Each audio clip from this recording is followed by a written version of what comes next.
There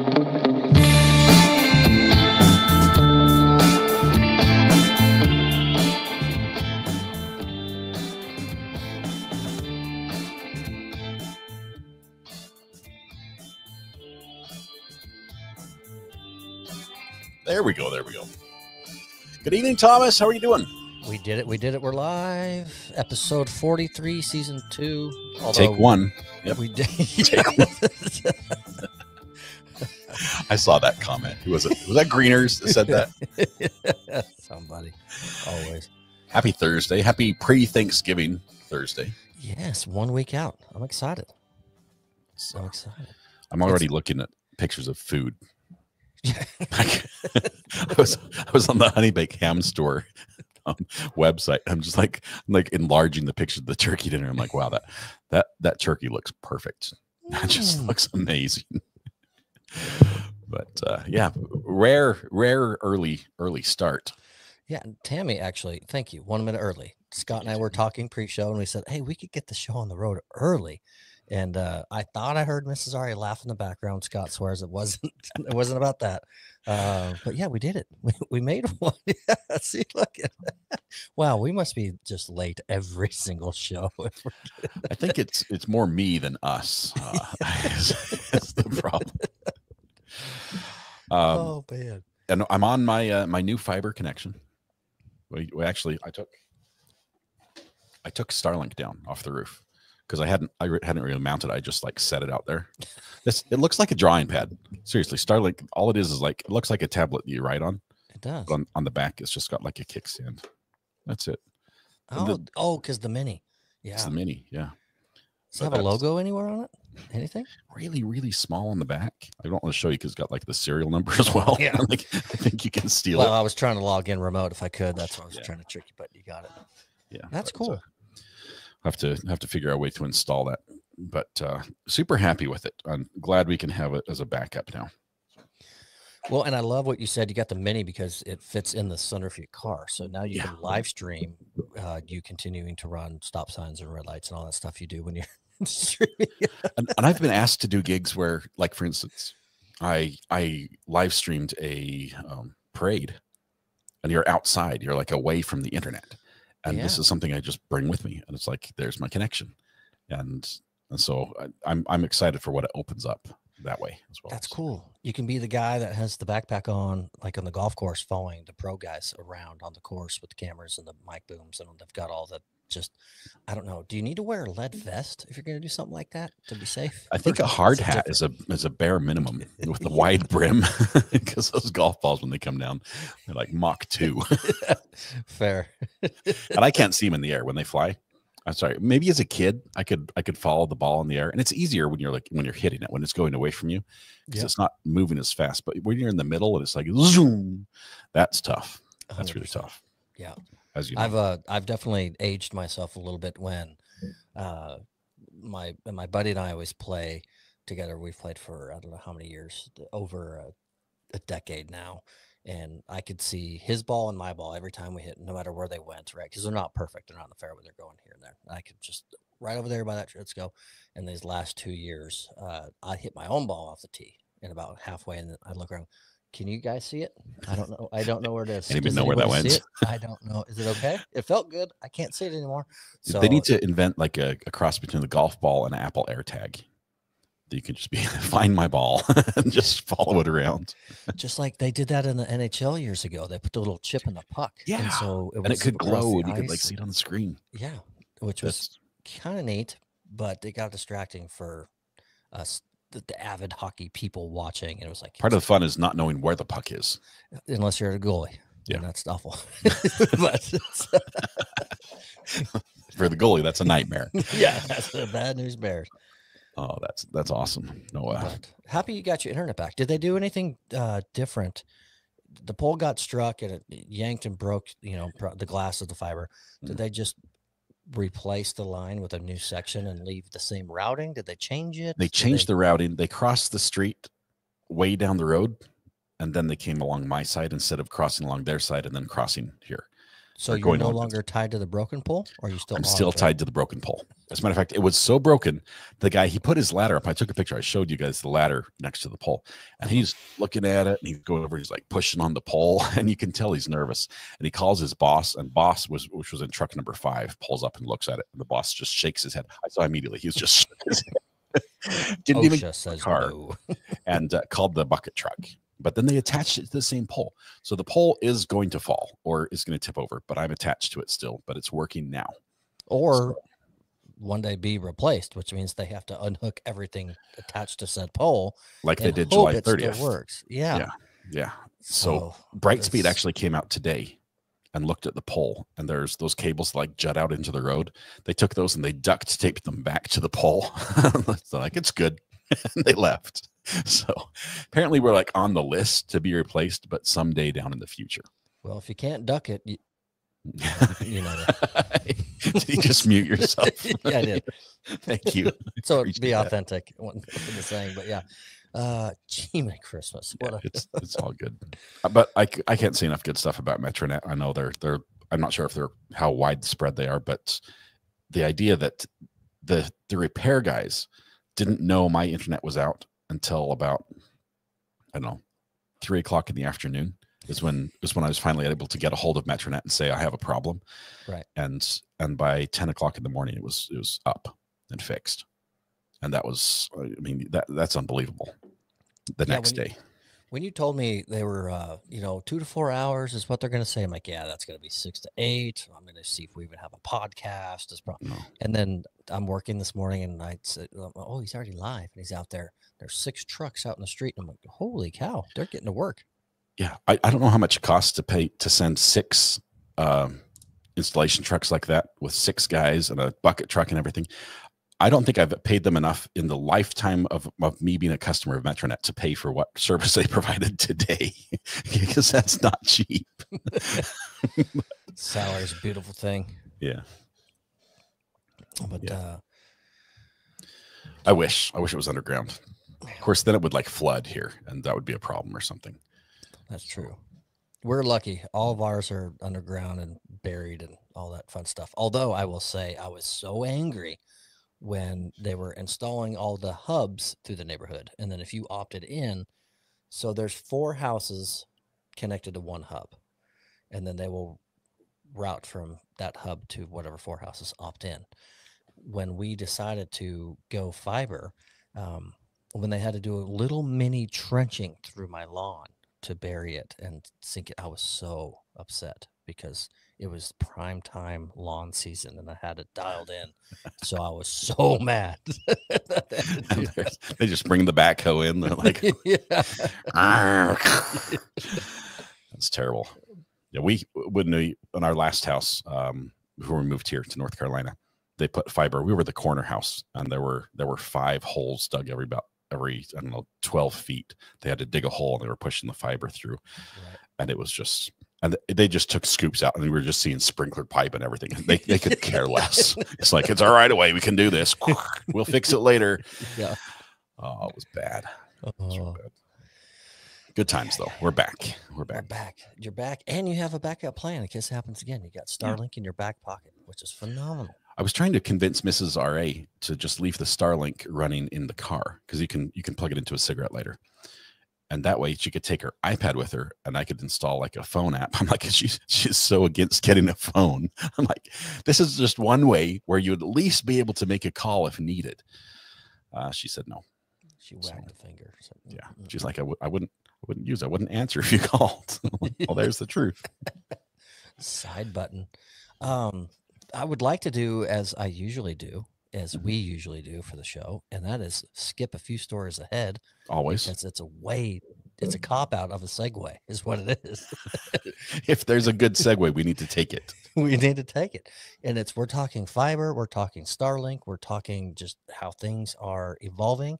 And this one is a Texas story, and it's Texas travel to evolve with air taxis coming soon, which this is separate from, some have seen drones doing certain deliveries and this and that and the other.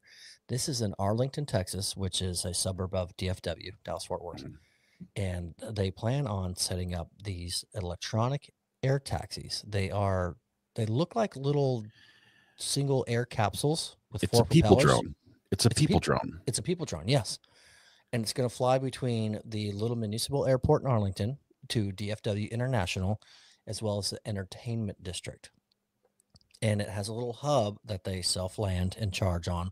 And then they go and they pick you guys up, and then they take you and they go around. And It's a pilotless people drone. 100%. 100%. Does that say something about the company? If they won't risk their own pilot in there, but they will take customers? It's like, for liability reasons, we don't want any of our people in there, but climb on in, guys. We'll get you there. Test dummies, anyone that's willing to just sign the waiver first. Sign the waiver, everybody. Well, it's all online or an app, right? So you know how you just whip through the 15 pages and then I agree to terms real quick. Click at the bottom. Move on. You could have given away your firstborn and you wouldn't know it.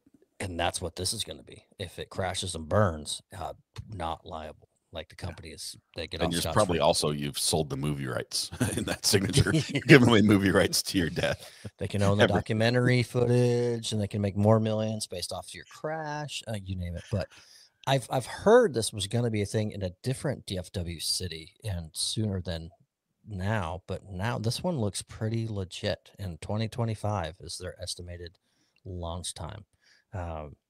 It can go up to 200 miles an hour, and it can travel 100 miles, fully electric. What's this going to do to airspace?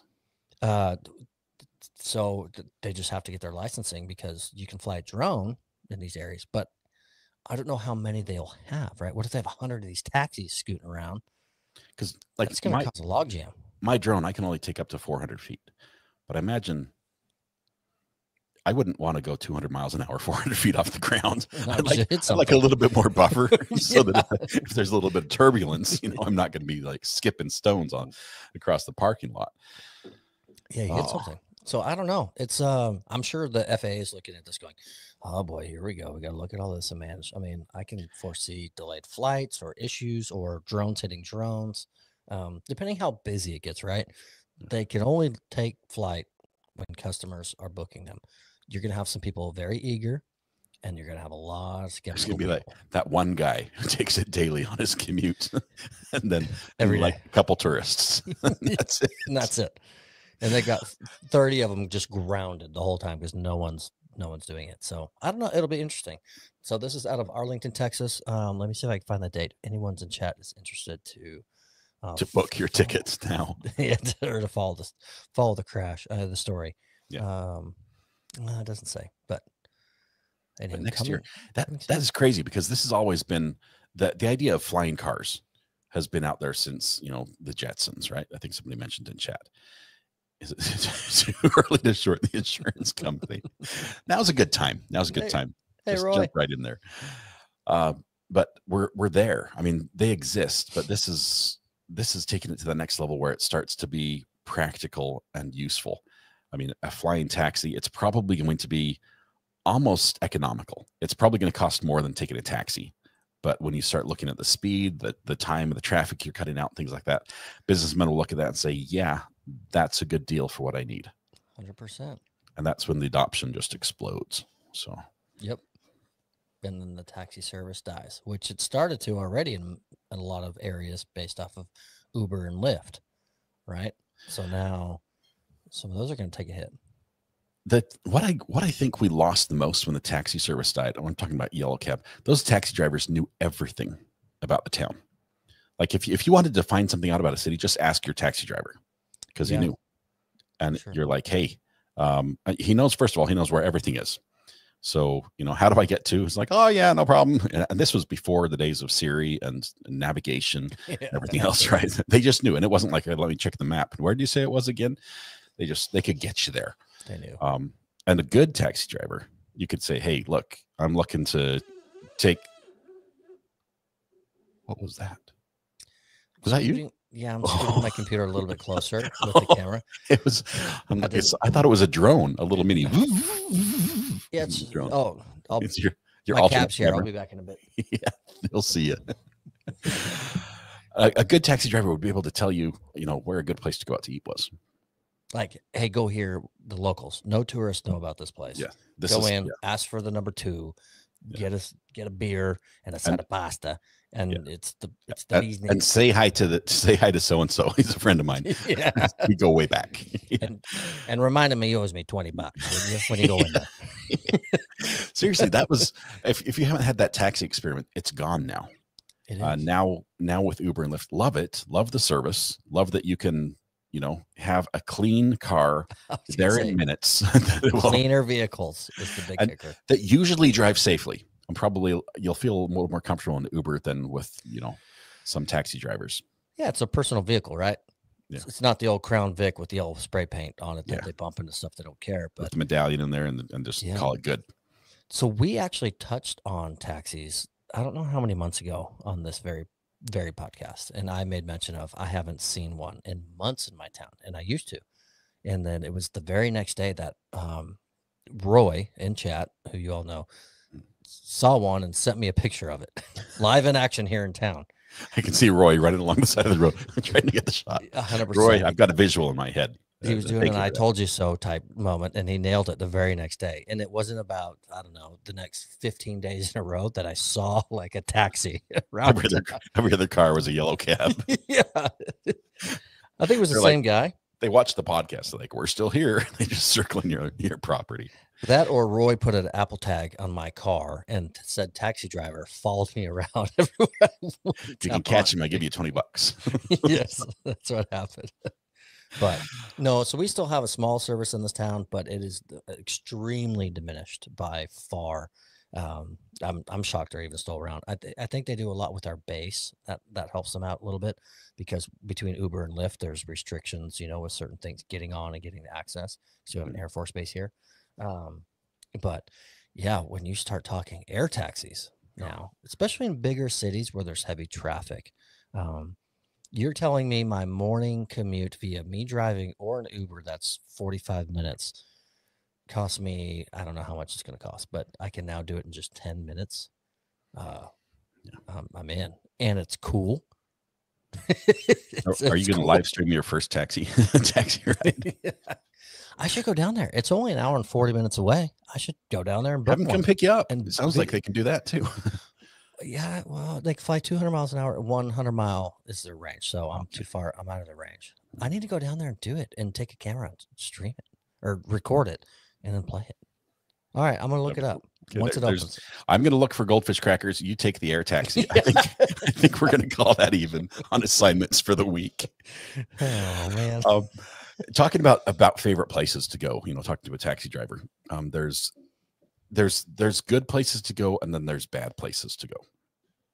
And if you've ever been to a new town, these are questions you need to ask people before you find out for yourself, because you don't want to be the person that finds out that, oh, that Waffle House is notorious for sending people to the hospital. Yes, either on a stretcher or doubled over in pain. Nothing against Waffle House. We just got sick at the first one we went to when we moved to North Carolina. The whole family. But there's the next story, also out of Texas. And also out of order. Also out of order, yes. Continuing the tradition. The worst of, when you think of the worst of for your town, specifically involving pizza, where's that one place that you're just like, nah, pizza. I would never recommend somebody go there? Pizza Hut. And not in my town, but in the world. That's the only pizza joint I've been kicked out of. I think I told you that once, right? Yes, because when they had the buffet. Yeah. I can eat a lot. That was it. That's the only place I've gotten food poisoning from 4 times. Pizza Hut. 4 within 2 years. Pizza Hut 4 times food poisoning. Pizza Hut can burn to the ground, and I would be elated. Clearly not a sponsor. Never will be after this. There goes the deal I was brokering. Sorry, man. We're out. Pizza Hut. Let's check chat and see. We've got Little Caesars, Topper's Pizza. I haven't heard Topper's Pizza. Hungry Howie's. I got a bunny hop in here. Roy makes a great point. 4 times, slow learner, a quick forgetter. It wasn't my choice. It was hockey trips where the coaches pick where the team has to go eat, and so we did. And it's either eat or you go hungry. Yes, and as a young hockey player, I need a gazillion calories, and I ate different items, even avoiding what got me sick. And then it was just, oh my gosh. But yeah, I don't know. So the worst pizza place in Texas. Pizza Hut's Greeners yelled at me in chat. Dude, they have lawyers, so I'll go on. So they're not watching though, so yeah. I think we're good. Officer Brian says Cece's. That's a very bad pizza, but they offer a mac and cheese pizza that I really like. So I would actually eat there before the defendant in our other case. But there's a difference between like bad pizza and poorly made pizza. Yeah, like Chuck E. Cheese. Like that's not pizza. Right. And Little Caesars is right there in that same category. Yeah, the $5 hot and sweaty. They're terrible. I read this article obviously beforehand, and I had a toss-up before, and I had one other in mind before this one, but I can see why it ranks where it ranks.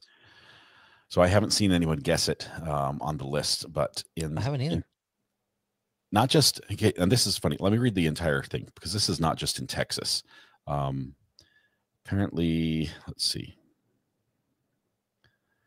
Not only was blank pizza joint rated the worst pizza chain in Texas, but it was also found to be the least favorite in the majority of the states. How are they in Papa business? John's. Papa John's. It is.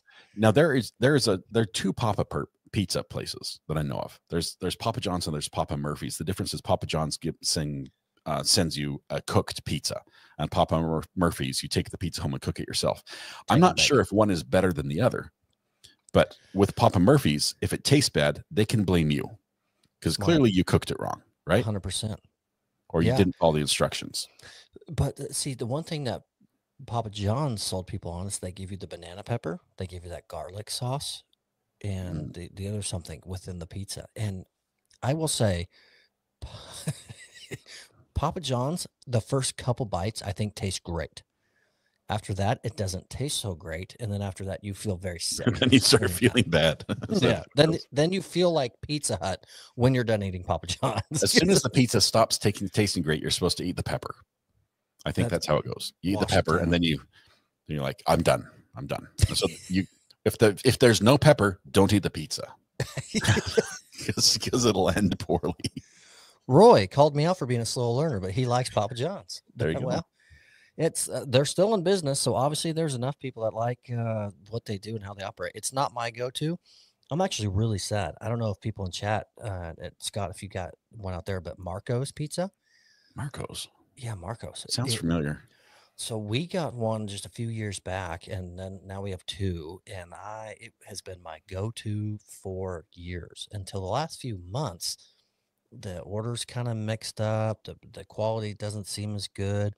And they hired a new guy. I just skipped out on ordering pizza in general for a little while, took a hiatus, and I'm on our local Rants and Raves Facebook page here, of the town, and I'm scrolling around and I see this thing that says, the title's like, I was a manager and this is true. So it's Marco's Pizza. And it's, if you've seen a decline in the last few months, this is why. And listed all of these details. And I'm sitting there thinking, I've seen your decline in the last few months. I'm a rewards member and have not ordered your pizza because it's gone down. Sure enough, the new owner, whatever, this, that management, they don't care, short staff, and it's gone bad. Matthew P. Yeah, I love Marco's. It was my favorite. And now it's bad news bear in town. We had a new restaurant come in Greenville that is called Marabello's. It's like Italian old world pizza, something. And I'm thinking, this has got to be authentic, the good stuff. I'm sorry. I don't like Italian pizza. Pizza is supposed to be Italian. That's the whole idea. Yes. I don't like Italian pizza. I need more cheese than that and less sliced tomatoes. Oh, I see what you mean. You don't like that was not pizza. I don't want good food. Yeah. Yes. Give me something with plastic in it any day. But it was like tomato on toast was what I was eating. A sliced tomato on toast with a hint of Parmesan. And they called it pizza. Was it wood fired? it was burnt, so probably. That's it. So good. That's the best pizza. Yeah. I wasn't a fan. Got some people in chat saying they're buffering. I've got our StreamYard feed and the YouTube feed there. It's all clean. So if you're buffering, just go ahead and hit a refresh on your end, and it might catch you back up to speed, because so far everything on my end's running smooth. Check to make sure you paid your YouTube bill as well. You can check that by looking at the like button. If it's lit up, like you clicked on it, that shows you paid the bill. If it's not lit up, click it, and that should fix everything for you. Or look out your front door and see if a truck hits your internet cable. Yes, that happens. Oh, I've got to read this. This is there's no segue for it. There's no perfect time, but it's just for anyone that watched last week's show. We apologize. They will want. Oh, sorry. No. For any show, we apologize, but you will know the context of this message I'm going to read if you watched last week's show. So my dad and I were texting a little bit, and then he filled me in this evening about he and his girlfriend, they're leaving. They're in San Diego, so they're headed out to the Old Globe Theater for the last Shakespeare play of the season, which is fantastic. They get out and about and do some awesome date night stuff. And then I said, that's so awesome. I hope y'all really enjoy the play. And then he said, thanks, son. So I won't be tuned in tonight. So you're free to tell stories and confess to childhood mischief. Ha ha ha. So he's going to catch you on the replay. He's going to be like, yeah, I tricked you. It's a trap, just like on a cross with the witness. It's a trap. So, I'm not watching, so you can do whatever you want. Yep. I am definitely not doing any confessions of my childhood mischief that I'll get caught on. And for those of you that didn't watch last week, I confessed of some childhood nonsense that I did, and was stating how my dad, I don't think he's watching tonight, and he doesn't always watch. And then I got a text like 2 seconds later and says, son, you either think I'm stupid or you're that smart. So I got called out real quick by my dad last show. Busted. Speaking of mischief, a lot of people can get into trouble, but it takes a special talent to get into the type of trouble in this next story. We follow court cases all the time. And I mean, there's 1,000,001 crimes that we've seen people commit that we're like, yep, there's another one. This guy found a new way to get locked up. And once again, he's from your neck of the woods, Thomas. I'm not sure what's in the water down there. Our county jail. Yep. Yeah. This gentleman was arrested at the scene of the crime, but they did not transport him anywhere because he was already at the jail. Yes, he had broken into the jail after hours, used a rock on the front doors, banged on them until they were broken enough that he was able to pry them open and enter the jail. When approached, when the officers were dispatched to home base, can you leave your office and go down the hall? There's a guy I need you to arrest. There's somebody in the lobby. Over. Yeah. Got a guy waiting to see you. They approach him and say, look, first of all, they took him into custody and like, why in the world? And he's like, well, I'm here to turn myself in. Well, that's convenient. We got you. I'm here to turn myself in on a warrant. They're like, ooh, warrant. Let's run your numbers and name real quick. Turns out he did not have a warrant. I love it. But now he has a rap sheet because apparently smashing the jail door to break in is not legal in your part of the world. No, you can't break into the prison here to come hang out and county jail and expect to just be, well, here's a hot and a cot, and then when you're done, you can just walk out the front doors. No, we're gonna put you where you belong. If you're so eager to be here, we're gonna show you the whole thing. And we were joking about this before, but there might be more to this story that we just haven't heard. Like this might have been part of a larger plot.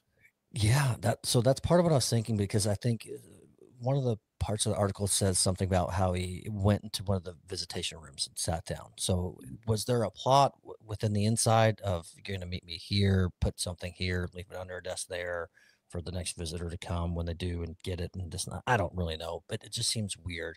And then of course, since it's local, it was all of our media, all over the local Facebook news pages. So there's a lot of people that were just saying 100% had to be a mental episode, you know, get off his back, let it go. It's just, you know, obviously this guy needs help, blah, blah, blah, blah. So I don't know. I could have pulled his name and looked it up and see if there's priors or he's got other stuff going on. I'm sure he's probably no stranger to the law, if I had to guess. But I saw Officer Brian in here earlier. He couldn't tell us. I'm pretty sure there are rules against him running somebody's info and spilling their rap sheet on the live stream. Oh, we know Mac. Oh yeah. Let me tell you about this guy. Here we go. People are just that way at times. Take it from me. We'll leave it right there, Officer Brian. We're not going to try to entrap you into doing something that's against policy. Oh, speaking of, it just hit me. Officer Brian, correct me if I'm wrong, but congratulations.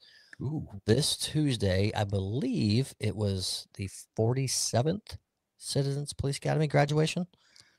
47th one that Officer Brian successfully ran through, put together, did it. They got their certificates and stuff like I did the year prior.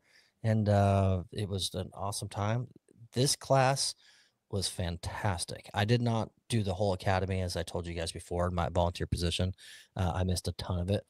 But in the few I was there and involved with and a couple volunteer stuff that I did, they were smart. They asked really good questions. 49th. Okay, perfect. I felt I was wrong. We're almost catching him on episodes. Oh, yeah, that's right. I mean, if you count season 1, we've got Officer Brian dead to rights as far as how many that's successful. True. Well, depending on what you call successful, how many successful completions of it. Then he wins. If it's successful, then we're out. But super cool, great class, great people. I knew a few of them. They were fairly prominent people within the community that decided to jump in and do this and experience it. So congrats to Officer Brian, because he puts on an amazing academy. I know he's got a team, but he really runs that show and just he takes it very serious and is very passionate about it. And so congratulations to Brian, and I hope you get a well-deserved little break now from that work, because he's in the community 24/7. That guy, he loves it. Stop. He's a people person. He is. Yeah. He'll take a break. He's like, man, I need to get back to work. I need another class to start. Let's book one. Sign him up. Get him in here. Sticking with crime a little bit. This is an extension of that, and it seems like this next story was better suited to be out of, I don't know, Canton PD, or at least that area. The roads around Canton. This is a car crash story. Oh, we had a trial today about that. This one's out of Arizona. A truck overturned thousands of cans of White Claw, all empty. I don't know how this guy didn't get an open container citation out of this, but thousands of White Claw cans, not crushed aluminum cans. First of all, it's a crime to turn in aluminum cans that have not been crushed for recycling. Okay, that just makes somebody else have to do the easy work that you should have done. Just step on the can, flatten it out, takes less space. It's good. But thousands of cans, used cans of White Claw. I don't know where he came from, what venue just happened to have a few thousand cans of White Claw to recycle. But he took the corner a little too fast, and this is all on the trucker. I'm not gonna say it's just littered. It's littered. The news anchor is hilarious in his commentary, and he laughs. He laughs. He gives a chuckle. He says, "Hundreds, if not thousands, scattered across the highway." In his suit. Oh boy, he looks like the guy on Anchorman. Yeah, Ron Burgundy, 100%. He does. Oh, that's rough. This guy. Oh, I need to follow this news station. This is gonna be good. See what other stories he has. Yeah, but that many cans of White Claw, you've got to ask why. Nobody found out where they were coming from. But empty aluminum cans are not heavy. This is just, this is not like rocket science here. I'm hopefully not breaking this news to somebody. When they're empty, they don't weigh very much. So how did he tip over? He must have been booking, flying. I bet that truck must have been like, the back end hopping around the corner, spin out the back end, and then whoosh. And then it was just like an ocean of White Claw. He personally emptied a handful of those White Claws before he got in that truck. Yeah, there was probably like 999 in there, and he like put the last couple thousand from the driver's seat, a couple miles up the road. Scarfed it down. Wow. Oh. That's 16-wheel dumpster style truck overturned on Loop 303 freeway. Tipped it. Empty cans everywhere. Well, they eventually got crushed, I guess, before they got back in the back of that truck, taken to the recycling center. The worst thing is you can't pick them up with a magnet because it's aluminum. You've got to somebody was out there with like a little litter picker upper. It's like 1, 2, 3. 99 cans of White Claw in my truck and 99 cans of White Claw. It's like, if I have to pick these up, can I at least get the recycling money? It's going to be like $4, $5 of aluminum here. I've got to pick up all these myself. Which is wild. That's and I get they do it and they bring it to recycling centers and they compact them and do it. But there are so many full empty cans. It's weird. It's this weird sight to see. When I was a kid, we would I was in the scouting program, and we paid for our activities, like when we go out camping, like our food and stuff we'd get, and the rental, if we were renting a campsite, we paid for that by collecting recyclables. Right. And so every other Saturday, we'd wake up at like the butt crack of 9:30 dawn, okay, on a Saturday, which is super early on a Saturday. Sorry for saying butt crack. That was not appropriate. I just said it twice. It was early. It was really early. You actually just gave the best segue to my next dad joke that I was going to hold for the end of the show. So when you're done with your story, I'm going to go ahead and do it. I'm terrified. But we'd go around and we'd drive around in a pickup truck. This was back when it was safe to ride in the back of pickup trucks, and we'd like stand on the back and hold on and just jump off as it was going and grab stacks of newspaper and bags of cans and throw it all in. And then we would all drive in the truck, like on the freeway, because that was safe as well back then. And because we had to hold the newspapers down so things didn't fly out. So all the boys are just like spread eagle on the papers on the back of the truck. No, no one ever got hurt. Like no one ever fell out. There was no like safety gear involved. We didn't need tarps and ropes and all that stuff. It was just good old fun. And we'd drive to the recycling place, and then we all had to pile off because they had to weigh it. Right. And we'd weigh it and we'd go dump it. And then they weigh us again on the way out, and then we could all pile in again. Then we ride back home, and we'd stop and get ice cream. But that was my entry into the world of recyclables as a kid. We were doing it before it was cool. Like I don't think many people knew you could recycle stuff back then. No, and it's less now. Well, people know now. And the most common thing recycled anymore is stolen copper off of buildings being built. There are people that know, and they know very well. But there's a lot that don't care. I'm not going to read Greener's chat, and I don't think you should either. Sounds like jeez. I went ahead and removed it. Thanks. So, speaking of the butt crack of dawn, why do people in Greece have such an issue with waking up at dawn? Why? Because dawn is tough on Greece. You brought a prop. Brought a prop. Here's the thing. I had the joke lined up this afternoon, and on my way through the kitchen, when I told my wife, I'm like, hey, babe, podcast, I'll see you in a little bit. I'm walking through. It was sitting on the counter. We don't leave it on the counter. It goes under the sink. We put everything away. It was sitting there staring at me in the face. And it said, a sign. Come with me. Take me with the joke. So I brought the dawn. And then I real quick did it to my wife. And she buried her face in her hand, similar to you. And she said, don't do it. And I said, that makes me going to do it even more. That's what I was looking for. That's all the motivation now I need. Go. 100%. And I'm now doing it. Oh, my goodness. And I actually have dishes in my sink up here in my office. So it works out very well. Nice. You get the joke, you get the laugh, and then you get to do the dishes. Yeah. Haley, exactly. Great point. In case no one got it. Dawn is tough on Greece. So now they. What is it? Is it green? Is it green dawn or blue dawn? No, it's blue. You can see it here in the bottom, and this is just clear. I guess it's just matching with the sky. Okay. Oh, my camera's reversed. Maybe if I put it. The live storm shot behind you is making it hard to see the bottle. Yeah. Oh, you can see. Oh, lightning in a bottle. There you go. Cheesiest podcast on earth. Here we are. New scent or original?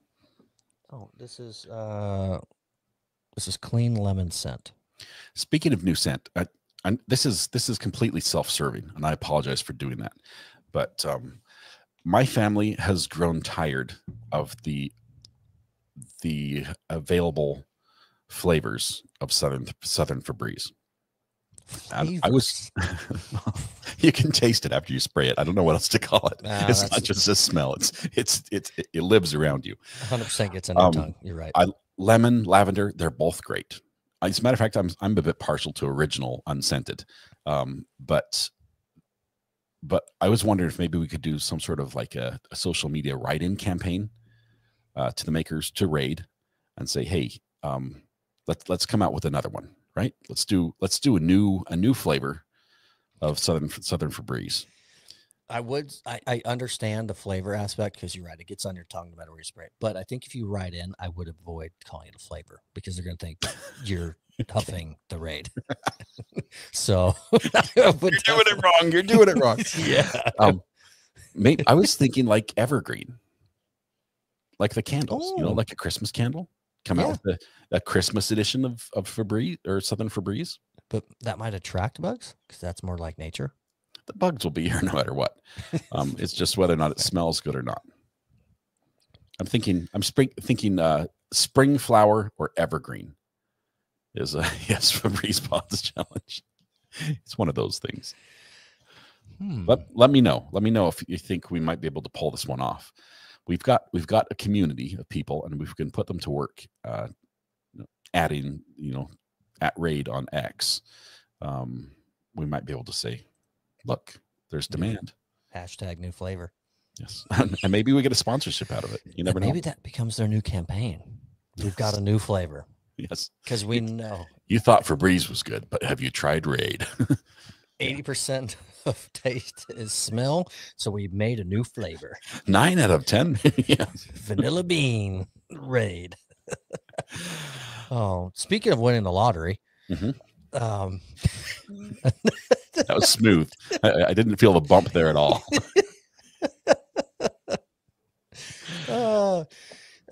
North Carolina. What do you know? Yeah. Yes, back in the books. Back in the books. The state full of winners. Oh my gosh. North Carolina man wasn't going to buy a scratch off. His son wants a Gatorade, so he stops. He gets a scratch off. He scratches it off. He wants $500. He tells his son, ding, ding. Hey, you don't have to pay me back for Gatorade, son. And I'm going to get another lottery ticket. Gets another scratch off. Wins $1 million. North Carolina. Hang on, there's a spider that just came down from the ceiling. You see that? You can't see it. That's the Southern Febreze conversation brought him back to life. It is microscopic. That's like it's the smallest spider I've ever seen in my life. And he must be green, because we can't see him. You're just gonna let him go on the carpet? I'm gonna put him in the garbage. Oh, I thought that's where your son's little box with all the toys. That's next to that. That's what we saw today. They've got the garbage box, and then next to it is the son's toys. But it was tiny. It was like micro. Like no bugs are that small. I'm not sure. He's probably going to starve to death. There's nothing to eat that size. Everything here is massive. He is food for everything else that lives in this house. He's just one of 300 little hatchlings that just came about from the spider above you. I'm starting to itch now just thinking about it. Thank you, Thomas, for that one. Good luck sleeping tonight. Yes. My problem is I had my window open because I ran the Starlink through the window. I think it came through that. So speaking of... Hang on. $500 to $1 million. What did the son get? I mean, if we got a Gatorade out of the 500, what did he get out of the $1 million? Ooh. At that point, it'd be like, hey, Dad, how about that new car? Is that in the books? We're here because of me. With a cup holder for my Gatorade? Which I don't know why. This is kind of weird, and it just ties into a meme I saw today. And it was the dad opens the son's room, and he says, "Son, clean your room." And the son goes, "It's my room." And the dad goes, "It's my house." And the son goes, "So then you clean this room." There's no logic. And then dad froze. I mean, it kind of tied me into that one. It's wild. Oh no. Oh no, he's not going to sleep tonight at all. And the Airbnb is booked. He can't go in there. No, I've got to make friends with our renter real quick. Move over. I'm the host. I know there's only one of you who got 2 bedrooms in there. Look, I'll give you a discount. Lawsuit. Big one. No.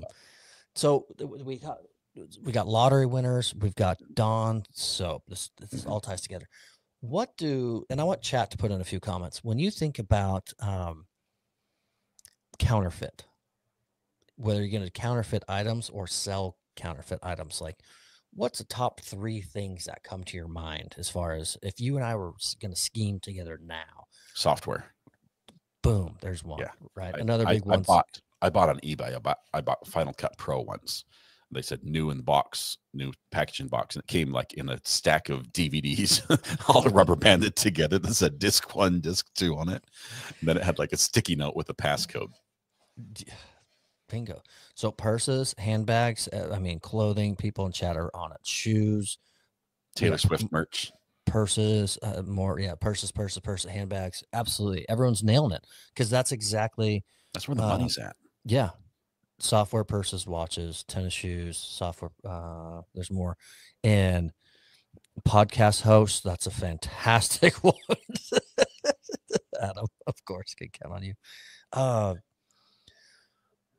Who in the world would think about counterfeiting laundry products in an organized criminal venture? They did. And they did it big in Helsinki. So they must have been good at it. Because how do you get repeat customers to buy your knockoff Tide if it doesn't clean? Well, because we're all suckers. None of it cleans like it actually advertises. Then none of us test it, right? It just comes out with a scent, and we just put it through again and say, "Oh, something must have gotten wrong. Wash it again." We just go, "It's clean." We don't know what's living in this thing. It just smells decent, right? So it's Helsinki. Latvian police said Thursday that criminal proceedings have been initiated against 2 Lithuanian citizens suspected of counterfeiting Ariel, Ariel, laundry detergent products and distributing them in significant quantities across Europe as part of an organized international crime venture. So it came to light in 2023. Europe, all your laundry soap's fake. 22 metric tons of fake washing powder and liquid detergent. This isn't a homebrew. No, we're going to add flour to a laundry bottle and sell it as new. They had a factory. Yes, and dominated. And how'd they get caught? I never read the articles that I put on our rundown, so I actually don't know what happens to them. But that's the criminal activity. You and me both. More of just shy of 800,000 to Procter and Gamble, the owner of the Ariel brand. That's how much damage they caused Ariel by doing their counterfeit. I mean, that's crazy. Like soap. I think the financial damage. I'm not sure if that's like how many sales they stole. Yes. Or how many customers say, "I'm never buying that brand again because it's crap." Because I tried it over when I was in Europe and it just doesn't work. True. I saw someone in the chat said, "I don't use Ariel." They might have had the counterfeit guy. We had Ariel on my cruise over in Europe. Nothing got clean. It smelled okay, but it was made lots of bubbles, but that was it. Yeah. Broke out in hives. Let's see. The police where the counterfeit Ariel laundry were packed and stored. In the residential area of Riga, the Latvian capital. Probably pronounced that wrong. They went to big city. Facebook post. Didn't click this link. Do a little homework. Oh, wow. Yeah, they got pallet jacks, pallets, cardboard, all this. They've got a little inventory room, and it's climate controlled. It's beautiful. At this point, they're just a competitor that couldn't think of their own brand. So they just used their 100%. Competitor's brand. Just add in 2 ingredients and make your own brand. And stir in a little bit of dye, some other preservative or something, and Call it Ariel with 2 L's, and then off you go. What's a little copyright? Get the jail trademark violation. That's but detergent. That's thinking outside the box. The detergent box for sure. Of how are we going to steal and make some money and not really get caught? Well, they were onto it for a while. Yeah, but I always forget to buy it. Like that's when I go to the store. When I go to the store, it's not like, oh, make sure you get laundry detergent. Probably because I don't do much of the laundry, or much of, or any, or let's give me a little bit of wiggle room in case I once in a while, occasionally, as an emergency, wash one shirt by itself because I need it in a few minutes. Because that's the one you want to wear tomorrow. Yes, that's yeah, I got it. Okay, I'm in the same. So I do some. But go to the store. If I were just to go into the grocery store without my wife's help, because I need help to shop, I really do. And I'll admit that. I would never remember the laundry detergent. That's just not something that just rises to the top of the list. I'd forget that. I'd forget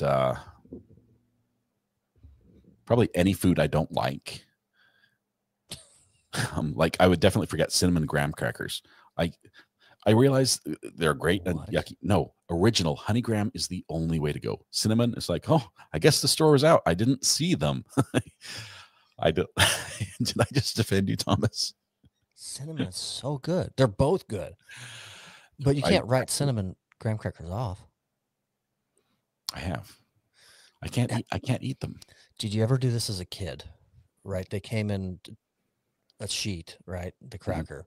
But you could break it in half, but it also came in 2 little halves. Did you ever take them and saw through the other one? Use the one cracker to saw all the way down. And make a huge pile of crumbs that you then just brush off on the floor? Yeah, I've done that. Sweep off onto your friend's lap when you're done. I did that, but now I'm a big fan of dipping graham crackers in milk because there's going to be a backwards way you do this. I know where the story is going. No, there's only one way to do it because you only have seconds. You only have 4 seconds to put your graham cracker in milk and to get it to your mouth, because in second 5 and 5.5, it completely dissolves and loses all molecular bonds and becomes just a Newtonian fluid that's just whoosh, it's gone. But if you time it right, it is perfect. It's a treat and a drink all at the same time. This is coming from the guy who puts a slice of cake in a bowl of milk and can just sit there and eat on it. Which is also good. And I'm not going to back away from that one. I love it. No. Okay, test me, at least on the time. You get 4 seconds.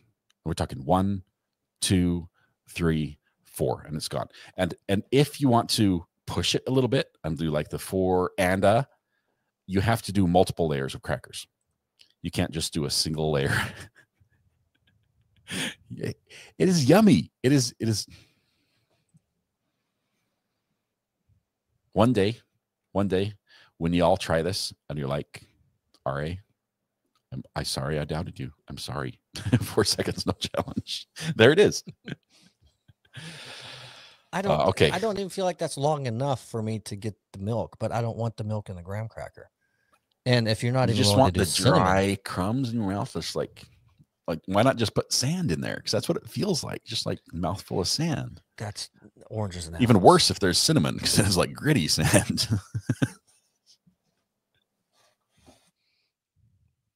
I was trying to do a segue here. We got sidetracked on the graham crackers. We did. And I saw where you're going with it, and it was money too. Save me here. Save me. No, back to what you're saying. I'm with you. Forgetting detergent, this, that, and the other. Yeah. I have to do. Let me see. I'll pull it up because I have to do. I need to double check my list first. Yeah, make sure there's nothing on there that's there's an email murder aisle stuff. But yeah, I have to put my grocery list on my notes. Yeah. So when I walk in, and half the time I forget to put something on the notes, and then I still get home and go, yeah, I marked everything off, and then I go, God, I forgot that. So I'm terrible at it, and there's grocery list specific apps out there, and they're like way too convoluted and want all this nonsense information about it, but you can't go without forgetting something. You just can't. There you go. I brought it back. Thank you. I appreciate that. We promised you we were going to talk about Thanksgiving, and we're going to transition to that right now. There are 7 most forgotten Thanksgiving shopping items, things that you forget to get for Thanksgiving. And this is where you get to guess. And so if you read the, I had a hard time with this article, right? Because first of all, the credit of the source, that one struck me. But the other is the most common forgotten. Half these I don't ever eat or want at Thanksgiving. So I kind of went. Aside from the fact that I'm still itching and thinking I've got spiders all over me, I think these are not my traditions necessarily. I mean, some of them I can say, yeah, I can see that one, and yes, I would forget that. Right. And others I would never forget. But 7 most forgotten Thanksgiving shopping list items according to a grocery store manager. Who knows? Because people are like, oh crap, you guys still open on Thanksgiving? Because I need this. Is the one thing I forgot. Fried onions. Like fried onion crisp that go on top of your green bean casserole. Yeah. Or you can blend them in with your stuffing or something. I don't know. There's like a million ways you can put it. I do graham crackers. You could probably put it in your gravy and stir them in. I know all about this. For 4 seconds. No. You can stir gravy for hours. I've learned this the hard way. No, fried onions turn to mush. You can only dip them in the gravy for 4 seconds. You got to pull them out. Yeah. Fried onions, number 1. Number 2, butter. I would have to argue with that. I mean, butter I'm not the expert. Staple. No one forgets butter on things because you put it in every dang dish that's being made, and you put it goes on the turkey on the outside, so you can get a nice brown on the turkey. It goes on your rolls. It goes on your potatoes. I mean, there's pretty much. I think you put some in the stuffing. Yep. Green bean casserole. You put it in the cream. You cannot make Thanksgiving without butter. Sometimes you just eat some butter. Unfortunately, yes, by the spoonful. Yes, that's what happens. Unfortunately, butter's like $10 a pound right now, which is just ridiculous. At this point, I'm about to buy a cow. Tell me you have a big family without telling me you have a big family when you can quote the price of butter per pound. It's ridiculous. Do any of you have like sales on butter? Like, I'm curious because we have a lot of people in chat who do the shopping for their household. What is the good price for butter where you're at? Like, what's the like? Hey, stock up on butter at this price. We make our own, so I don't know. You just got the churn there in the corner of the kitchen, and we've got the cow at the ranch and by the barn, so we just go make a whole bunch and we freeze it and then bring. No, I'm kidding. We don't do that at all. I'm picturing Thomas is like, I get up early, I get ready, I shower, I shave, I churn the butter, and then I go hit the golf course. Then I come back to work. It's just a relic from time long ago. No, $5 a pound is good. We don't do a whole lot of butter. I do a lot of the meals I cook are with avocado oil or olive oil, depending on what I'm cooking and what flavor and what heat. Because avocado oil has a higher smoke point, so if you're going to fry certain things, that's better. But lower heat, but more flavor, you do the olive oil, and then butter's just kind of here and there. Like I made grilled cheese the other night for my wife, and the outside of the bread, usually you butter it. Well, I do the mayo on the outside when I fry the outside of the grilled cheese versus butter. So we're kind of no butter. We've got butter if you need it because we don't use it. Can't believe it's not butter. Oh no, it's mayo. It's mayo on the outside. No, that's not. You need butter on Thanksgiving for the popcorn. Popcorn? It's the day after Thanksgiving. Like all the football games, the day after Thanksgiving. You have to watch football and eat popcorn. I work every year the day after Thanksgiving, so I had popcorn today watching your show, microwave popcorn this afternoon. Yeah, you can't. Washington. Microwave popcorn is not the same with margarine. Don't get fooled into using that non-edible substance. Butter is the way to go. Just straight butter. So my friend and I have been known often to just go to the theater, go in and get the popcorn, and then just come home. Yeah, and it's awesome. It's like I don't want a movie ticket. I just like to get some popcorn. just going in to get the popcorn. And not many people know you can just literally go to the movies and get the big jug of popcorn and come home. You don't have to go into the movie or buy a ticket. It's phenomenal. Do you know one way that's really good to eat popcorn? You put it in milk. I'm serious. You guys try this. Milk and buttered popcorn. He's gone. Milk and buttered popcorn. If you can get past the consistency thing, the flavor is amazing. It is incredible. Yes. Google me on this. I'm not alone. I know I'm not alone. No, there's a million weirdos out there, of course, but no. Libby, yep. Yep. I discovered this because I was doing science first. Unsubscribed. There were Yep. I'm fired. I'm in big trouble. Is RA pregnant? I'm getting all the comments. Someone, please, you've got to have tried this.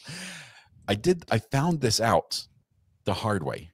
This is because I don't know why I did this, but I filled a cup full of popcorn, like a drinking mug full of popcorn. Finally, the one thing I will not Google says Greeners. You're getting hammered. I don't eat it this way. I mean, it's not like I prefer my popcorn regular. But when I was a kid, I did this, and I put a cup full of popcorn, and then just for no reason whatsoever, I poured milk in, a full cup of milk.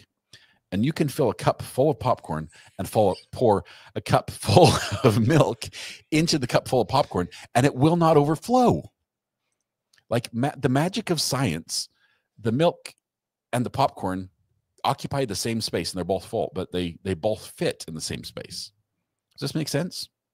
It doesn't, only because I'm just reading the 485th comment in a row that's just like cursing you about all of Was I dropped on my head? Anyway, I'm pretty sure what happened was I was doing this science experiment at the kitchen table, and my mom came in and was not happy with the fact that I was wasting milk and told me I needed to drink it. And that was the moment I discovered that it was actually good. It was delicious. And y'all will never know. But it is. You're going to have to demonstrate. Oh, just because you can do something does not mean you should. Melissa, I'm getting roasted here. You cannot distract us with the science. Oh. This is, I'm sorry, this is almost equivalent to the Ibarra poll you put up yesterday. As far as we're not going to do a poll on this one. I think we should, because y'all are wrong. Thumbs up if we do a poll on this one. I think you have the ability on your side too. Just checking. We know the answer. Let's all right, let's throw our lifeline. We've hit our hour. We've still got more to go. Continued things forgotten. Now, this one I don't understand. Thanksgiving items forgotten on your Thanksgiving list. Take-home containers. I never buy those for Thanksgiving. What? Like, do you buy take-home containers when you go? Doesn't everyone just have a cabinet full of them? Yes. No lid, nothing that matches. You've got bottoms that don't fit the tops, and you've just got all the lids and all the bottoms. We have a whole cabinet for that. And I don't take any with me. Like, I'm going to your house for Thanksgiving. I don't show up with my own to-go boxes for like to leave. It's like, I'm going to eat my fill, and then I'm going to take some more. So just load me up. That one I don't get. Rolls. That's another one. I'm sorry. I've never met anyone that forgets the bread for Thanksgiving. That's my wife. That's the staple of, but my wife makes rolls. Oh, okay. So there's no forgetting. You can forget the rolls at my house. So that would be preferable. If you brought rolls home, it would probably be offensive. Insult. But she makes just the most amazing rolls that are good with butter and milk that you've ever tried.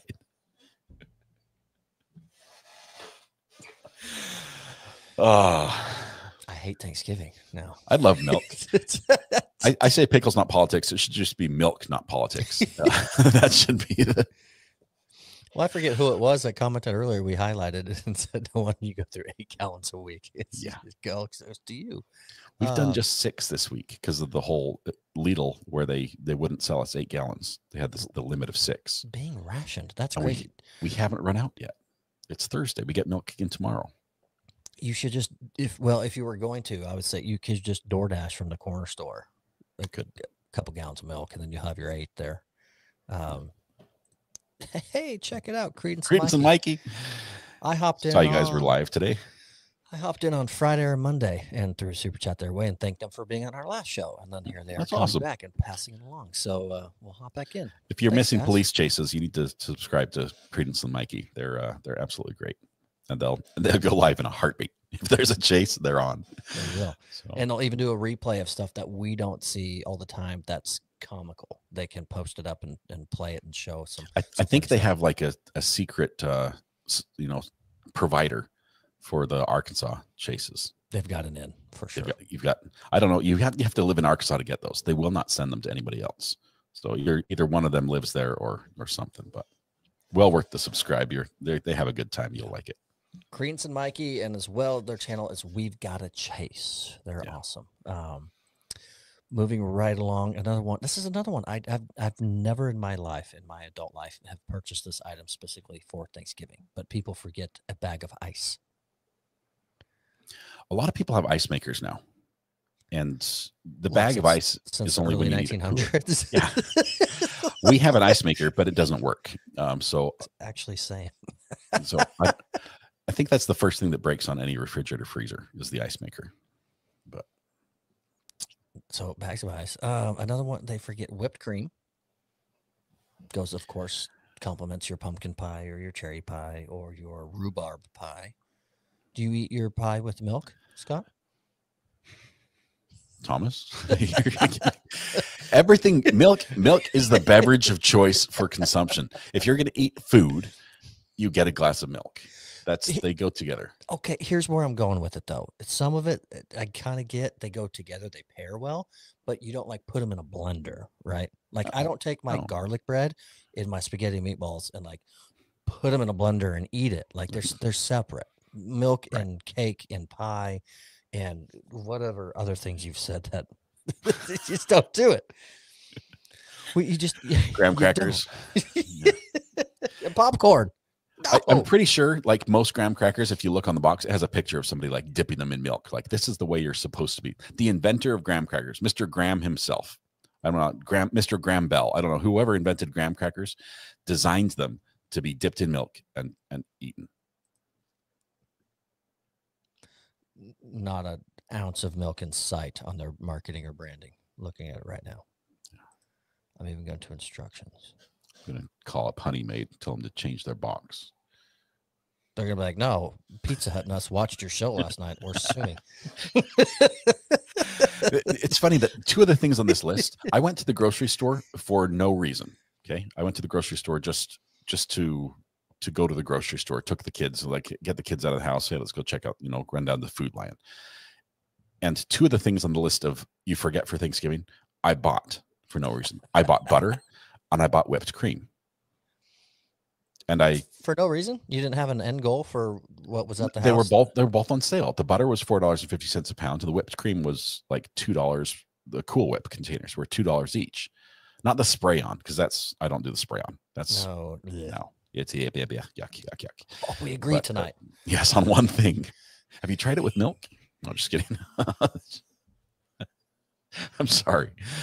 Milk's delicious. I'm thirsty, not dirty. Okay. If I was dirty, I would use water and you'd use it externally as intended. But yeah. Anyway. Cranberry sauce. Last one. Cranberry sauce. Who forgets the cranberry sauce? I personally hate it. Will never eat it. The fact that it's shaped like the can, the people that do not homemade and they just set it on the little petri dish, if you will. Yeah, they open the can and dump it out, and it's just like it's like a Jello jiggler. Like, help yourself. Nope. And then some people eat it with milk. I mean, I don't eat cranberry sauce. That's not even milk can fix that. Okay. But yeah, I feel like there's other items from that list that people forget more often than not. Outside of that, the fried onions I could see because they sprinkle those on the green bean casserole, and you forget a topper. Yeah. Butter, people don't forget it. Rolls, whether you bake them or you have them, I don't feel like people forget them. Take home containers, no one buys those on Thanksgiving. Nobody. You've got them or you don't. That's not a nobody cooks thinking how many containers will I need after this, right? Exactly. Every time they're like, well, this will be perfect for our guests. We've got the right number. The turkey's the right size. Everything's good. You don't think, well, I'll have about 15 pounds left over when I'm done, and I'll have to think of something to do with it. Exactly. It doesn't happen. Plus, we've got a cat, so there's no leftover turkey. Kiki's going to eat well this Thanksgiving. Oh, cute cat. It's actually kind of fun that your internet went out and then you got Starlink and then you were outside and then posting, because everyone got to see the kitty this morning and hang out, and saw little Mrs. R.A. hanging out with the kitty and take care of. That was kind of fun. I think people liked it. Those wholesome moments during the days, yes. I think people really enjoy. So it was good to get outside and remember what the sun looks like. So. That's fair. That's fair. Do you want to quickly cover a couple of funny traditions, Thanksgiving traditions, because we can't put this off till next week. We can't quit. No, I know we're late and that people are staying up late, and I apologize. We'll talk fast to make up for it. 10 most hilarious Thanksgiving traditions. I'm not going to say anything about milk at all during all of this, because apparently it's just something I do. So don't worry, I got you. Okay, thank you. Number 1, getting mad. How many of you guys fight over the Thanksgiving dinner with the in-laws? Maybe it's because you have to sit next to the in-laws, or you don't like them, or something else. How many of you guys fight at your dinner table? So our family's in good shape, but this brings me back to yet another meme I saw. And the meme was, this Thanksgiving, go ahead and bring up politics. It'll save you tons of money for Christmas gifts this year. You're welcome. You'll thank me later. Yeah. Yeah, politics, religion, hit all the hot button topics that the Supreme Court addresses periodically, and you'll be, saving bundles on Christmas. Dancing with the turkeys. This is one I've seen on a video once, and I thought the guy was like insane, but apparently this is a tradition. And then he eats popcorn with milk, so he's insane. I've never seen this before. I've never heard of it. I can't believe you've seen it. I had no idea. Name and dance the turkey. We clean it prior to stuffing and cooking it. Now, I did have somebody reach out to me. I'm not going to out them right now, who said they just went on a camping excursion with youth, like kids, like a retreat type thing. And as part of that, the kids had to cook their own turkey, and it was delivered live. And so she was basically tackling the turkey while they, had to, figure out a way to end the turkey's existence and then clean it. Live, not the like turkey was live. Okay. Yeah, the turkey was live. So dancing with the turkey, it might look like that if you're ever trying to chase one around to catch one, but I don't think I would ever, do a little two-step with the turkey. That just seems morbid for me. Yeah. Thanking the turkey, I can see from a hunter's perspective. A lot of hunters who harvest game will express some sort of thanks for the life of the game as their families benefiting from the use of the meat. So that part I can see. Starting Christmas early.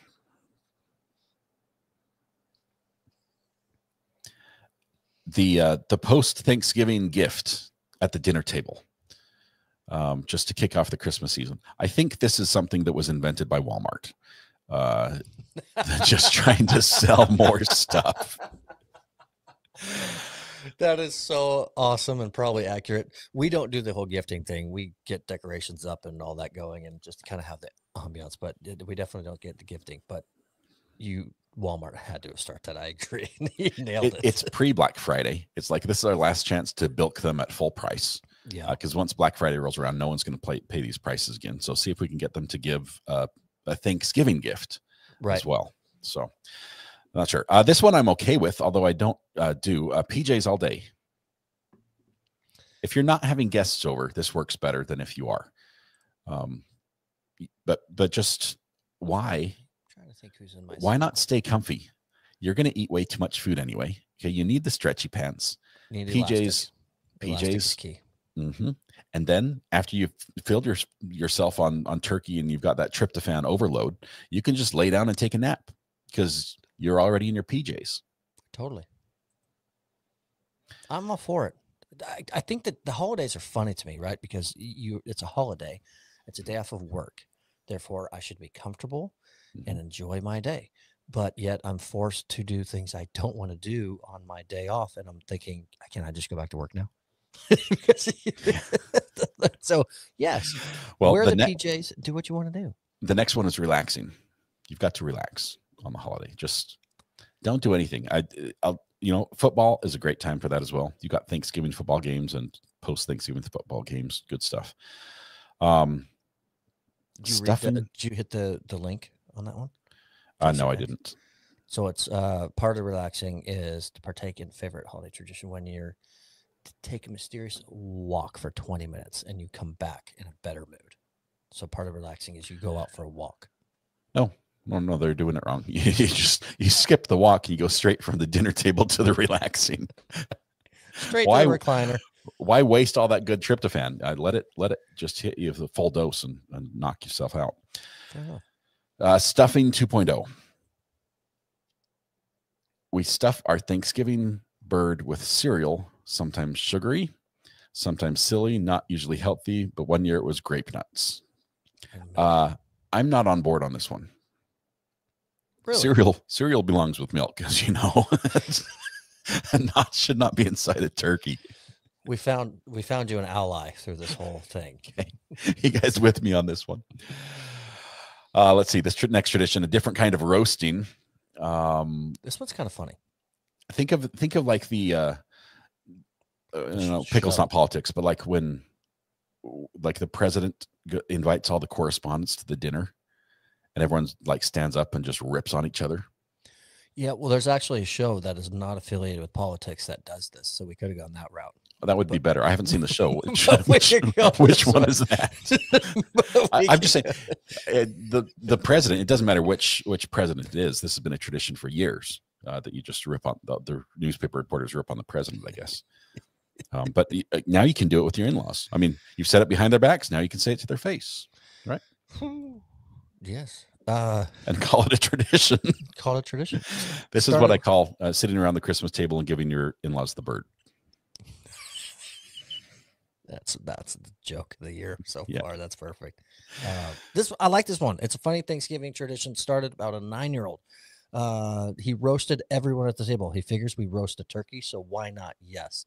And so the tradition continued. He roasted everyone at the table because they roasted the turkey. And so that's how they kick off being thankful, is talking absolute beep about their family members.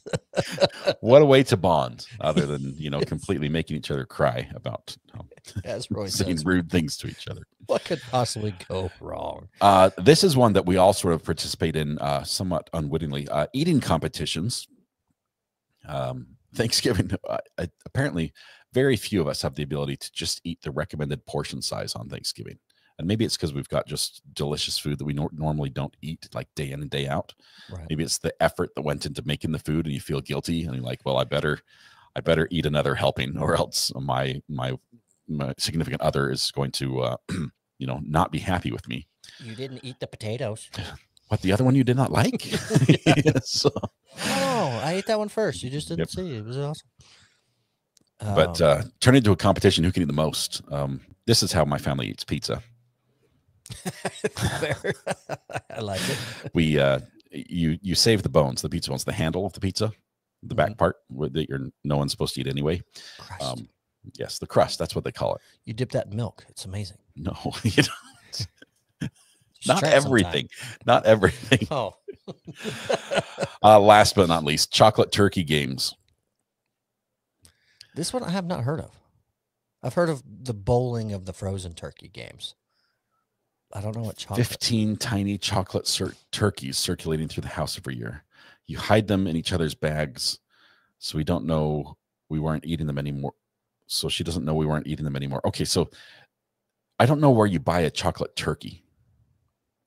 Is it like a Cadbury? Do they make them or something? I'm concerned about what's in the middle. Is it like a piece of meat? Because that is really bad. Or it's stuffed with cereal. Either one is a no-no for me. Cadbury egg middle would be a little better. Yeah, and this one's written kind of funny, right? Like we've only got half the story. Yeah, this one's. I need to look into this one more. That's chocolate. Apparently, the author didn't like them either. because instead of eating them, they would try to like stick them in other people's pockets so they wouldn't know, so that, you know, the person who goes home with the most turkeys loses. But you win if you don't have to eat it. That's an odd one. Tiny chocolate turkeys. I'm going to Google this. See if Amazon has tiny chocolate turkeys. Oh, great. I'm trying to read further into this. I'm getting a milk ad on my browser. This is even AI knows it's good. Oh my goodness, they're a real thing. Madeline, highly detailed, solid premium milk chocolate miniature turkeys wrapped in colorful Italian something. Italian word I can't pronounce. That's what Italian something is. 3-dimensional. Look. Can you pull it up on your Oh, he's about to pull it up. So what he's doing right now, because we've got a third screen open. Or I think, oh no, actually he completely disconnected himself from the show. Greenhurst called it. Yep. I want to see maybe, since I think Scott's pole might have just got hit by a truck again because he's out. Let me see. And they're mini. Has anyone in chat heard about this before? Scott's done. Yeah. Oh no. Well, apparently I can unplug that cable while we're live. Merry Christmas.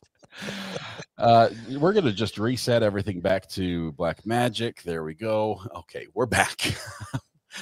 I was just going to pull my computer over so you could see that. I mean, it's right here. And so I'm like, well, the cord's keeping it too far away, so I'll just unplug the cord.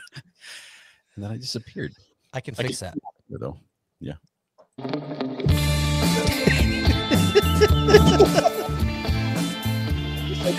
Ending. I made it back in time. Oh my gosh. What a fun episode. Nothing but laughs. And I don't even know how many people are here watching or how many aren't. My cheeks hurt. And it was fun. I hope everyone that partakes in Thanksgiving and friends and family and whatnot really enjoys it, has a good time. Thanks for coming along with us and just being a part of our silly laughter and banter. We appreciate it. Thomas and all of you, I hope you guys have a wonderful Thanksgiving. I know I'm going to see pretty much all of you between now and then, but in case we don't, I just want to let you know I'm thankful for you guys. It's this has been the most amazing ride, the most amazing opportunity, and it wouldn't have happened without you guys. So thank you. Happy Thanksgiving to everybody. Have yourselves a great week, great weekend coming up. We'll be back again tomorrow as well. But a little more court hopping, new case maybe coming up. We'll see. Awesome. All right. Have a good night. See y'all in the morning.